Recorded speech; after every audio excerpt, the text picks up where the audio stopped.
प्रणाम सभी को, राम राम।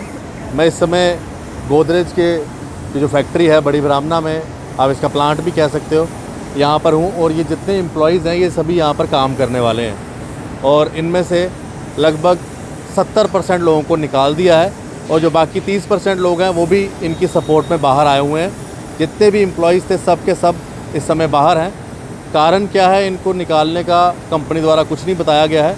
मैं रिक्वेस्ट करूंगा इनकी कंपनी से कि इन सभी मुलाजमों को जो है वापस रखा जाए, क्योंकि सभी लोग अपने घर का गुजारा इसी नौकरी से करते हैं।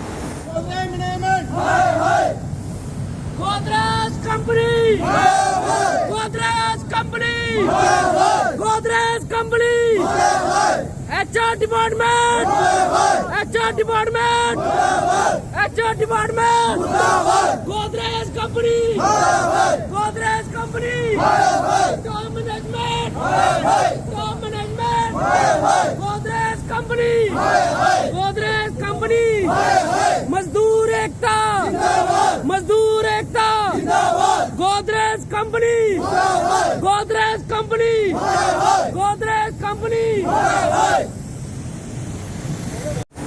कि ना क्या थोड़ा? मेरा नाम है सर मोहित शर्मा। मोहित जी, की गल पूरी हुई और कदों दा ये ऑर्डर इन्हें कढ़िया और सारे बंदे की जेह्ड़ी नौकरी तो कड्ढी? बिल्कुल सर 4 दिन पहले की गल है। साढ़े जेड़े लड़के कुछ मॉर्निंग शिफ्ट च आए, जिंदी दोपहर वाली शिफ्ट ही दोपहर च आए, लेकिन 10 बजे क्या होंदा है कि बाउंसरे की टीम अंदर आती है, पुलिस की पूरी टीम अंदर आती है, प्लस SSB के जवान जेडे ने अंदर बुलाए जाते हैं। उसदे बाद मैनेजमेंट के बंदे आते हैं, उपर इनकी मीटिंग चलती है, फिर एक करते हैं मुड़े उपर बुलाते हैं, उन्हें सीधे साफ तौर पर आखते हैं कि साढ़े जेडे उपर मैनेजमेंट बैठी दी है उनका आर्डर ये है कि साढ़े कोल कम्म नहीं है जां जो भी इनका मसला इशू है तो तुस अस थोड़े 44 बंदे गी अस रिट्रेचमेंट आर्डर देने हैं, बाकी अस 24 बंदे अस इत्थे रखने हैं। उसदे बाद ये केह् करदे ने कि मुड़े थल्ले आई जांदे ने कि एकदम च बोचाल आई आ कि साढ़े कन्नै केह् होई आ। बिल्कुल उसदे बाद मुड़े थल्ले आंदे, अग्गे थल्ले इन्हें लिस्ट लाई उड़ी मुड़े दी। उसदे बाद 12 बजे नाल इन्हें विदाउट कुसै दी राय जाने, विदाउट कुसै दी गल सुने, इन्हें 11-12 बजे नाल 3-3 महीने की सैलरी मुड़े के खाते च पाई उड़ियां। कोई रिजाइन नहीं, कोई नोटिस पीरियड नहीं, कोई कुछ नहीं। और बाद च मैनेजमेंट के बंदे थल्ले आते हैं, फोर्सफुली सानू आखते हैं कि 1 बजे के बाद थोड़ा 44 बंदे का गेट बंद है जी। उसदे बाद जेडे साढ़े 24 बंदे साढ़े भरा बचते हैं उनका मतलब उसते असें स्पष्टीकरण इंदे कोला लैने की कोशिश की कि इंदे कन्नै केह् है। उन्हें आख्या कि इंदे कन्नै जेह्ड़ी गल है वो बाद दी गल है, इंदे कोई क्लीयर नहीं है कि ये प्लांट चलना या नहीं चलना। ये कि सानू सारें टोटली लब्भा दा कि ये प्लांट धीरे शट डाउन करना है। और जेह्ड़े 24 बंदे रखे दे खाली इंदे कोला इन्हें मशीनां खलानी है। उसदे बाद जिसले इंदा कम्म निकली जाग, सेम जो प्रोसैस साढ़े कन्नै होया सेम प्रोसैस इंदे कन्नै करना। ये भी सारे थोड़े सपोर्ट चाहिए? बिल्कुल जी बिल्कुल, पूरी जिन्ने भी वर्कमैन है ना सारे साड़ी सपोर्ट च ने। मैनेजमेंट बिल्कुल साड़ी गल सुनने वास्ते तैयार नहीं है, ना साड़ा कोई रिस्पॉन्स देआ दी है।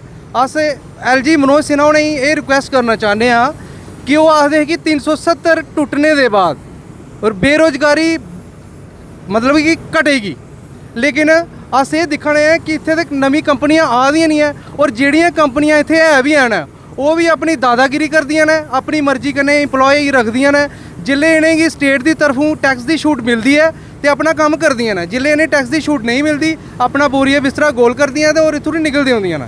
जेड़े ते बड़े ऑफिसर ने उन्हें ट्रांसफर दे उड़दी अदर स्टेट। जेड़े वर्कमैन बेचारे 15-15 हज़ार या 20-20 हज़ार रुपया लैंदे ने उनकी कोई सुनवाई नहीं है। उन्हें पूरा सैटिंग के दौरान पूरी, क्योंकि मैं आखना चाहना कि जिले प्रोसैस चला दा हा, ये प्रोसैस 15 दिन का चला दा, महीने का चला दा। सानू बिल्कुल कानो कान नहीं खबर ने। पूरे जिन्ने भी दफ्तर है या जिन्ने भी इंदे सपोर्टिव ने सारें की पूरा पहले गै आगाह करी उड़ेआ कि इ'यां करना है। असें उस दिन पता चलेआ जिल्ले असें दिक्खेआ कि इत्थे ते कोई बड़ा बड्डा कम्म होई है, इन्नी पुलिस आई है या इन्नी SSB किट्ठी हुई है, इत्थे होया केह् है। ये तो फोर्सफुली होया ना कि मतलब तुस बाउंसर बुलाइए बंदे की जबरदस्ती करिए तो उन्हें टर्मीनेट करा दिओ। रिक्रूटमेंट का आर्डर ये एक पॉलिसी होर है कि ये केह् होंदा कि अगर 100 कोला घट्ट इंप्लॉय होंदे ने तो रिट्रेचमेंट का आर्डर नहीं कड्ढी सकते। लेकिन इन्हें ये तहत केह् कीता कि जेड़ी अपनी लेबर ही 50-60 बंदे दी इन्हें सितंबर महीने कोला गै बंद करी उड़ी, ताकि जेड़ी साड़ी स्ट्रैंथ ही वो 100 कोला थल्ले आई आ, ताकि कोई उहदे पर स्टे आर्डर नहीं लेई सके। ये पूरी साजिश के तहत सारी रली मिली भगत के थ्रू पूरी मैनेजमेंट मिलिए सारा फैसला लेता। ਇਹ ਬਿਲਕੁਲ ਗਲਤ ਹੈ। ਇਹ ਚੀਜ਼ ਕੀ ਗਵਰਨਮੈਂਟ ਨੇ ਦਿਖਣਾ ਚਾਹੀਦਾ ਕਿ ਕੰਪਨੀ ਰਿਲੈਕਸ ਕਰਦੀ ਹੈ, ਲੇਕਿਨ EMPLOYE ਦੇ ਬਾਰੇ 'ਚ ਕੋਈ ਨਹੀਂ ਸੋਚਦਾ ਹੈ। ਆਪਣਾ ਕੰਮ ਨਿਕਲੇਗਾ EMPLOYE ਕੀ ਰੱਖਣਗੇ, ਆਪਣਾ ਕੰਮ ਨਹੀਂ ਨਿਕਲੇਗਾ ਤੇ EMPLOYE ਕੀ ਕੱਢੀ ਉਡਣਗੇ। ਬਿਲਕੁਲ ਛੋਟੇ ਛੋਟੇ ਬੱਚੇ ਨੇ ਐਡਮਿਸ਼ਨ ਦਾ ਪ੍ਰੋਸੈਸ ਹੋਇਆ ਹਾ, ਅਸੀਂ ਫੀਸਾਂ ਕਿੱਥੋਂ ਦੇਣੀਆਂ? ਸਾਡੇ ਅਸੀਂ ਅਗਰ ਫੈਕਟਰੀ 'ਚ ਕੋਈ ਲੱਗੇ ਦਾ ਹੈ ਤੇ ਉਹ ਬਿਲਕੁਲ ਗਰੀਬ ਫੈਮਿਲੀ ਦਾ ਬੰਦਾ ਲੱਗੇ ਦਾ, ਸੌਖਾ ਬੰਦਾ ਇੱਥੇ ਕੋਈ ਨਹੀਂ ਲੱਗਦਾ। ਲੇਕਿਨ ਇਸ ਚੀਜ਼ ਦੇ ਬਾਰੇ 'ਚ ਇਹ ਲੋਕ ਨਹੀਂ ਸੋਚਦੇ ਆ। ਇਹਨੇ ਆਪਣੇ ਪ੍ਰੋਫਿਟ ਦੇ ਬਾਰੇ ਸੋਚਣਾ, ਸਾਨੂੰ ਪ੍ਰੋਫਿਟ ਮਿਲੇਗਾ। ਜਦੋਂ ਤੁਸੀਂ ਬਾਹਰ ਬੈਠੇ ਦੇ ਹੋ ਆਪਣੀ ਇੱਥੇ ਸਟ੍ਰਾਈਕ ਕਰਾ ਦਿਓ, ਜੀ, ਜੀ। ਕੋਈ ਆਇਆ ਮੈਨੇਜਮੈਂਟ ਦਾ ਗੱਲ ਕਰਨ ਤੁਹਾਡੇ ਕੰਨੇ? बिल्कुल पहले तो 2-3 दिन कुहा दे कान पर कोई जू नहीं रखी, लेकिन जिले साड़ा प्रदर्शन थोड़ा उग्र होया ਉਹਦੇ बाद सानू इन्हें कॉल करवाई कि LC दफ्तर साढ़े कन्ने मिलो। अस उत्थे मिले उहदे कन्ने, असें अपनियां डिमांडां रखियां ते अगे उन्हें आखिया कि जेड़ा असें थोड़ी डिमांडां जेहड़ियां टॉप मैनेजमेंट कन्ने शेयर करगे, सांझा करगे ते फिर तुहानू अगे दी दिन्ने आ कि सूचना कि अगे थोड़े कन्ने केह् करना। लेकिन मी इंदे पर ते हल्ली भी रत्ती बार यकीन नहीं है कि इन्हें साढ़े कन्ने केह् करना। बिल्कुल ये सारे एम्प्लॉयज़ हैं और इन सभी को जो है नौकरी से निकाल दिया गया है, जिनमें ये सभी लोगों का ये कहना है कि अगर इनको इस तरह कोई डिसीज़न लेना था तो पहले बताना चाहिए था, लेकिन एकदम से फोर्सफुल इनको जो है नौकरी से निकाला गया है। मैं LG साहब से कहूँगा कि ऐसी कंपनियों के ऊपर कार्रवाई होनी चाहिए जो कंपनियाँ मुलाजमों को अपना समय देखने के लिए रखती हैं और उसके बाद जब इन्हें टैक्स रिबेट वगैरह नहीं मिलता तो ये यहाँ से दूसरी जगह शिफ्ट करती हैं और ये सारे एम्प्लॉयज़ को जो है निकाल देती हैं। तुस कुछ आखना चाहते हो अपनी तरफों? कोई और गल करना चाहता है?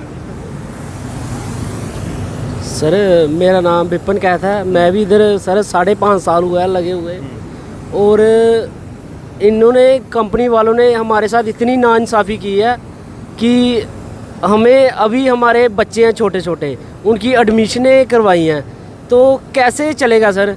और अब जब अक्टूबर में हमारा गवर्नमेंट का स्केल बढ़ा था तब भी इन्होंने मैनेजमेंट ने हमारी सैलरी नहीं बढ़ाई, बल्कि हमारी सैलरी बढ़नी चाहिए थी, इन्होंने उल्टा से कम की।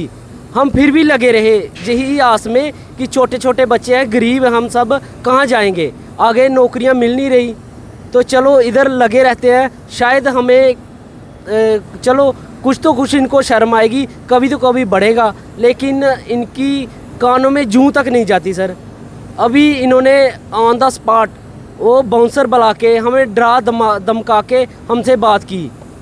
और सर इनमें से देखिए कौन आपको मिलिटेंट लगता है जो बाउंसर बुलाते हैं, फोर्स मंगाते हैं।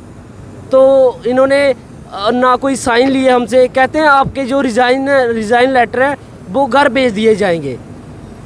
तो सर ये तो बिल्कुल नाइंसाफ़ी है। हमने बिल्कुल ठान लिया है, अगर हमें हमारा इंसाफ होता है तो ठीक है, नहीं तो हम यहीं पे मरेंगे, अपने बच्चों को भी यहीं पे मारेंगे और इसका जिम्मेदार एक गोदरेज और गोदरेज की मैनेजमेंट होगी।